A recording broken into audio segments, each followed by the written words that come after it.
היי, שלום לכולם.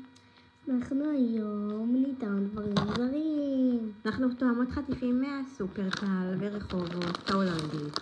יש לנו כאן חטיף אז כזה יש לנו- בטעם בצל, אני חושבת. רגע, יש לנו פה שלושה חטיפים. אחד חטיף כזה. יש גם... רגע, שנייה. חטיף תפוחי אדמה בטעם שמנת בצל. וזה יש לנו פה חטיף אצות. מארצות הברית, מיוצר בארצות הברית. יש זה לנו- חטיף אצות עם שקדים פרוסים. רגע, ומה זה? וזה מיוצר בתאילנד, חטיף מתאילנד. זה? וזה... רגע, זה מיוצר מארצות הברית. זה מארצות הברית, זה מתאילנד. רגע, וזה מישראל. שזה גם כשר פרווה, לא נראה לי טעים, אבל בואי נראה. השחר יש לנו עולה, גם- רגע, השחר עולה, וכתוב פה מה זה בעצם? חטיף כזה. חטיף גליל ופל במילוי קרם אגוז. אוקיי. יש לנו אז חתמות קודם כל את החטיף הישראלי. הנה פתח. רגע, תגידי איך קוראים לו. קוראים מהקופסה. לו תצא מהקופסה. יוצא. מהקופסה. יוצא. יוצא. טוב, זה נראה ככה.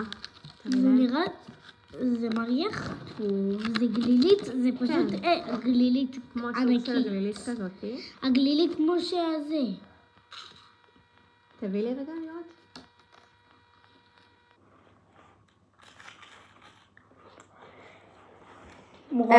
טעים? כמו הגלילית. נכון, דומה לגלילית. אבל זה פרווה, זה פחות מושך אותי. כן, גם תראו. מתוק ממש, כן, וזה כן טעים. כן, זה טעים. הייתי זה נותנת גלילית. לזה מ-1 עד 5, אני 7. 3. לא, מ-1 עד 10, 7. מ-1 עד 10, 6. אני 7. בגלל שזה פרווה. יאללה, אז יש לנו פה את החטיף וטעם שמנת בצל. יש לזה ריח של פרינגלס בישראל. איכס, ריח דוחה, יאללה. לא משהו, נכון? ריח. ככה זה נראה כמו חטיף רגיל. פרינגלס בישראל.